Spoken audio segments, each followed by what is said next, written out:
Good day everyone, welcome back to our physics series. Today we will be discussing measurements. Measurement is the process of determining a physical quantity. Measurements play a crucial role in physics. It is important to note that measurement can never be perfectly precise due to measuring error and the limitations in the accuracy of the measuring instruments. One of the common human errors in measurement is error due to parallax, which occurs when readings are viewed from a slanted position of the eye. For this reason, it is advisable to state the estimated uncertainty in any measurement. E.g., the length of a wire measured as 51.3 cm can be stated as 51.3 cm plus or minus 0.1 cm, where 0.1 represents the estimated uncertainty in the measurement. This means that the length is probably between 51.2 and 51.4 cm. Accuracy of a measuring instrument. The accuracy of a measuring instrument is the highest number of decimal places to which the instrument can measure in terms of a specified unit of measurement. Now we are going to be discussing measurement of some quantities. We'll be starting with length. So measurement of length. Length is a fundamental quantity. It can be measured using the following instruments: meter rule, the ruler, the measuring tape, calipers, vernier calipers, micrometer, screw gauge. The meter rule. The meter rule is graduated in centimeters and millimeters, the smallest graduation being 1 millimeter or 0.1 centimeter. The accuracy of the meter rule is 1 millimeter or 0.1 centimeter. The meter rule is graduated from 0 to 100 centimeter, which is 1 meter.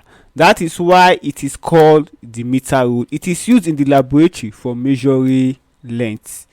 The ruler. The ruler is very similar to the meter rule, though shorter.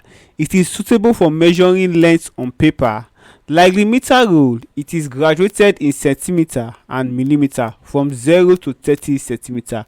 Its smallest division is also 1 millimeter and 0.1 centimeter. The accuracy is 1 millimeter or 0.1 centimeter. The measuring tape. The measuring tape is long and is suitable for measuring longer lengths, like length of road and piece of land. It is graduated in centimeter, meter, and inches, feet. The caliper. The caliper is used in conjunction with the meter rule. It is used in the field, especially by engineers, in measuring the external diameter of cylindrical subjects. The caliper is used to take the measurement, which is then transferred to the meter rule. For example, the measurement shown above is 1.4 centimeter. The vernier calipers. The vernier calipers is suitable to measure smaller lengths such as the thickness of a meter rule, the internal and external diameters of a tube, the diameters of a rod, the depth of a hole, etc. It measures more accurately than the meter rule. It has two scales, the main scale and the vernier scale. The vernier scale slides on the main scale.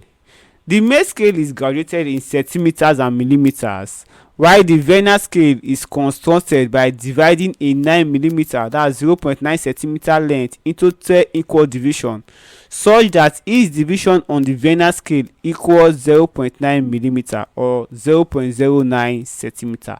Thus, the differences between a main scale division and vernier scale division equals 0.1 millimeter or 0.01 centimeter. The vernier calipers measures to an accuracy of 0.1 millimeter or 0.01 centimeter. To obtain any measurement using the vernier calipers, the following formula is used. Let the measurement be S and let the main scale reading be M. This is the reading on the main scale immediately preceding the 0 mark on the vernier scale. Next, let the vernier scale reading be V. This is the division, in bracket the nth division, on the vernier scale that coincide with a division on the main scale. And let the accuracy of the vernier scale be A. Then our measurement S will be equals to M plus VA, in bracket. If S is to be read in centimeter, then M and A must be in centimeter. If in millimeter, then m and a must be in millimeter. The vernal calipers is said to have a zero error if the zeros of the main and the vernal scale do not coincide. It is corrected by noting it and adding or subtracting it in subsequent readings. We have an example from NECO 2008, and it states that the diagram above represents a portion of a pair of vernal calipers. What is the reading on the instrument? Now for our solution, our reading will be equals to S, and we know that S is equals to M plus AV, where M is the main scale reading, and in this case is 2.8 centimeter. V is the vernal scale reading, and counting our division, we can see it coincides on the 7th division, so it will be 7, and our accuracy is 0.01 centimeter. So S will be equals to 2.8 plus in bracket 0.01 times 7, which will make S to be equals to 2.8 plus 0.07, and S will be equals to 2.87 centimeter. We have another question we can use as exercise when practicing vernal calipers. It says that the diagram below represents the vernal calipers. M is the main scale and V is the vernal scale. Now from observation, we can see that our main scale is 3.3 reading the main scale. So our goal is to look for our vernal scale and find our reading or indicate the total reading. And that is for you to try at home. Now the next instrument is the micrometer screw gauge. Now the micrometer screw gauge is suitable for the measurement of yet smaller lengths, such as the diameter of a wire, the thickness of a piece of paper. It measures to an accuracy of 0.01 millimeter or 0.001 centimeter. Like the vernal caliper, it has two scales, the main scale and the vernal scale. The main scale is graduated in millimeter. The vernal scale is a circular scale which consists of 50 equal divisions. When the vernal scale is turned round once, it moves a distance of 0.5 millimeter along the main scale. Thus, one division on the vernal scale equals 0.5 millimeter divided by 50, which is equal to 0.01 millimeter on the main scale. To obtain any measurement on the micrometer screw gauge, the following formula is used. S is equal to M plus VA, where M and A are in millimeters. S is equal to the measurement obtained. M is equal to the main scale reading, which is the reading of the nearest graduation to the circular vernal scale, while V equals to the vernal scale reading, which is the division in bracket n division on the vernal scale that coincides with the center line of the main scale, and A is our accuracy of the instrument. Measurement of volume. Now, measurement of volume will be divided into two parts. That measurement of regular solid and irregular solid. The first part will be dealing with our regular solids. Now, irregular solids. These are solids which are regular in shape and their volume can be calculated as follows. 1. Let's say rectangular block of length L, breadth B, and height H. The volume is equals to length times breadth times height. That's we can calculate the volume mathematically. 2. For cylindrical objects, e.g. a wire of length L and diameter D, the volume is equals to pi d square L divided by 4. While for the sphere of diameter D, volume of a sphere V will be equals to 4 over 3 pi d over 2 in bracket raised to the power of 3. Note, d over 2 is equals to r. So substituting r into the original equation, V will be equals to 4 over 3 pi r cube. We have an example from 2011, and it states that the density P of a spherical ball of diameter D and mass m is given by.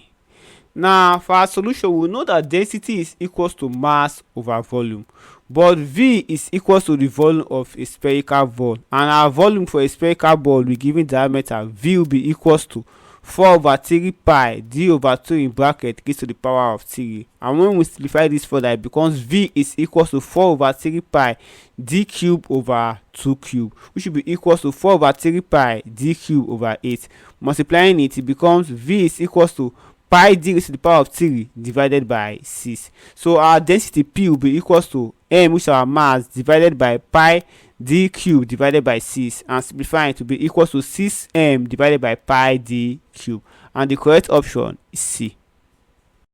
We have another question for 2011, and it states that a metal rod of density 7,000 kg per meter cube and cross-sectional area of 0.001257 meter square has a mass of 1.76 kg. Calculate its length.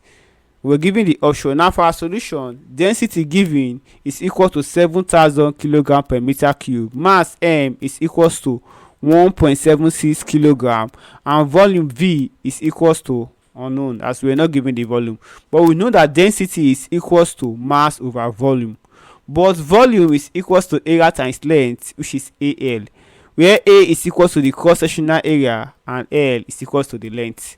So thus V will be equals to 0.001257 times L. So substituting all this into the formula, density is equals to mass over volume, it becomes 7,000 is equals to 1.76 divided by 0.001257 times L, and cross multiplying, it becomes 8.799 L is equals to 1.76. Dividing both sides by 8.799, it becomes L will be equals to 1.76 divided by 8.799, which will make our length to be equal to 0.20 meter, and our correct option is A. We have an exercise that states that a cylinder has a base radius of 0.3 meter and height 0.2 meter. If it has a mass of 55 kg, calculate its density. Now for the second part, that's our volume of irregular solid. This can be achieved in one of two ways. Now for the first way, which are number one, the volume of an irregular solid is measured using a Eureka can, a measuring cylinder, and water. Now the step is as follows. 1. Fill the Eureka can with water to the level shown. Now 2. By means of a string, gently drop the solid into the can. Now 3. The volume of the water displaced is measured or read directly from the measuring cylinder, which collects the displaced water, and the entire setup is shown below. Now the volume of water collected is equal to the volume of our irregular solid. Now for our second method, the volume of an irregular solid can be measured using a measuring cylinder as follows. 1. Fill the measuring cylinder with water to a certain level and then read and record the volume. 2. By the means of a thread or thin string, lower the solid into the water in the cylinder. 3. The rise in the volume Vi of the liquid in the cylinder gives the volume of the irregular solid. That's the difference between your initial volume and the final volume after the irregular solid has been placed in the cylinder. That's the volume of your solid. Now the third part of our volume measurement, which is for liquids. The volume of a liquid can be measured with a measuring cylinder, a pipette, or a burette. Now we have an exercise here, and it states that a student measures the volume of a liquid using a measuring cylinder. What else needs to be measured by the student in order to determine the density of the liquid? A. The depth of the liquid in the cylinder. B. The mass of the cylinder. C. The mass of the liquid. And D. The temperature of the liquid. Now we know that density is equals to mass over volume. Since we've already measured the volume of the liquid, the next thing we need to measure in order to find the density would be the mass of the liquid. So our correct option in this case would be C. Now the next thing we'll be discussing will be the measurement of mass and weight. We'll be beginning with mass. Now for mass is the quantity of matter in a body. Now some important fact about mass is it is constant everywhere in the universe. It is a fundamental quantity. Its SI unit is kilogram. It is a scalar quantity. It is measured using a balance of which there are various types, such as chemical balance, beam balance, lever balance, and direct reading balance. While weight is the force or pull with which the earth attracts a body towards the center of the earth. It varies from place to place on or around the earth's surface. It is a derived quantity. Its SI unit is Newton. It is a vector quantity. It is measured using a spring balance. Now to find the weight of a body, we use the formula W is equals to mg, where mu is the mass of the body and g is equals to the acceleration of free fall due to gravity. We have two examples which we will be treating concerning mass and weight. This first is from 2017 and it states that a chemical balance is used for measuring. Now a chemical balance is used for measuring mass. For weight, we use a spring balance. Now the next is from 2007 and it states that state three differences between mass and weight. One, mass is a scalar quantity while weight is a vector quantity. We normally measure mass using chemical balance and weight we use a spring balance. The SI unit for mass is in kilogram while the SI unit for weight is in Newton. Now for mass the volume is constant while for weight the value changes or the value fluctuates based on the position on the earth's surface. Now the next measurement we'll be discussing and the final measurement is the measurement of time. Time is that in which events are distinguishable with reference to when they occurred. It is essentially the interval between any two events. It is measured using one, a stop clock /watch, wall/table clocks, wristwatches, pendulum wall clock, sand glass or hourglass, etc. The SI unit of time is seconds. It is a fundamental quantity. We have some exercises for you to try your hands on at home. And for more insight on this topic, you can check out the chapter 1 of our Hidden Facts Physics textbook. You can get the hard copy in bookshops, or if you are interested in the soft copy, you can get it at the website on the bottom of the screen. Thank you.